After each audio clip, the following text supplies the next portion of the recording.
Cuando empezó la pandemia, en Colombia se instauró una cuarentena generalizada. Lo que hizo esa cuarentena fue, por razones sanitarias completamente válidas, impedir que muchas personas salieran a trabajar e impedir que otras más frecuentaran los negocios en los cuales trabajaban otros ciudadanos. A lo que esto llevó fue a que esos negocios no tuvieran ingresos. Al no tener ingresos, no tenían la plata con la cual pagar los salarios de sus empleados ni otros costos y gastos operacionales, y por lo tanto a lo que nos enfrentábamos era a la posible pérdida de muchísimos empleos porque las empresas no iban a poder sostener estas nóminas.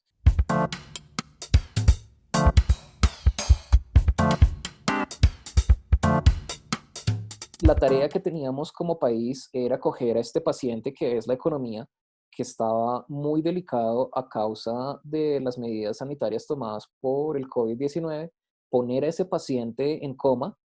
y luego sacarlo del coma de una manera ordenada. Desafortunadamente, lo que hicimos fue dejar que se nos muriera el paciente. Al no tomar las medidas adecuadas, hemos perdido uno de cada 5 empleos en la economía, y eso eh, tiene vuelta atrás, pero va a ser un proceso de recuperación larguísimo, de años, cuando pudimos simplemente haberle puesto pausa a la economía y haber retomado donde empezamos. Para hacer eso, lo que habríamos necesitado hacer sería, como propusimos nosotros desde el Observatorio Fiscal de la Universidad Javeriana, al igual que numerosos académicos y analistas económicos del país, eh, dar subsidios a las nóminas de estas empresas que se veían en dificultades a causa de la cuarentena general. Lo que hemos encontrado en un análisis de las actas del Comité Administrador del Fondo de Mitigación de Emergencias FOME, que fue creado para responder a la crisis de la pandemia, es que en el Ministerio de Hacienda se discutió la posibilidad de subsidiar las nóminas, se contaba con los fondos para hacerlo y, sin embargo, por razones que no son claras, se decidió no dar este subsidio de las nóminas y permitimos que se perdiera uno de cada 5 empleos que hay en el país. Al día de hoy, el análisis que hemos realizado en el Observatorio Fiscal de la Javeriana muestra que de los 25,5 billones de pesos que hay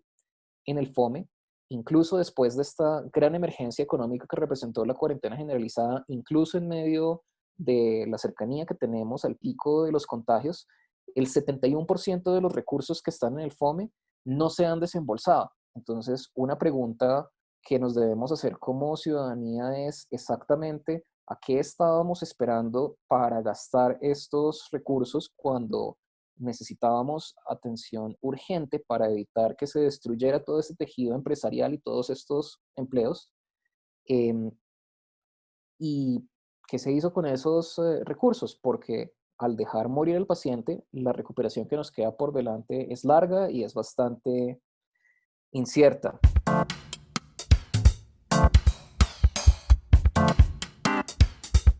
El país ya venía con un hueco fiscal desde la reforma tributaria del año pasado, en el cual se les dieron grandes beneficios tributarios, recortes de impuestos a las empresas del país, y esa reducción en recaudo no se reemplazó con un aumento en impuestos correspondiente para mantener estable el gasto del país. Y en la pandemia habría sido conveniente que gastáramos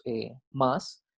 No es claro en este momento en qué se planea utilizar todos esos recursos que no se han gastado, porque de nuevo, en este momento el gasto, el desembolso en la emergencia, hasta ahora ha sido de apenas 7 billones de pesos, o sea, de 0,7% del PIB.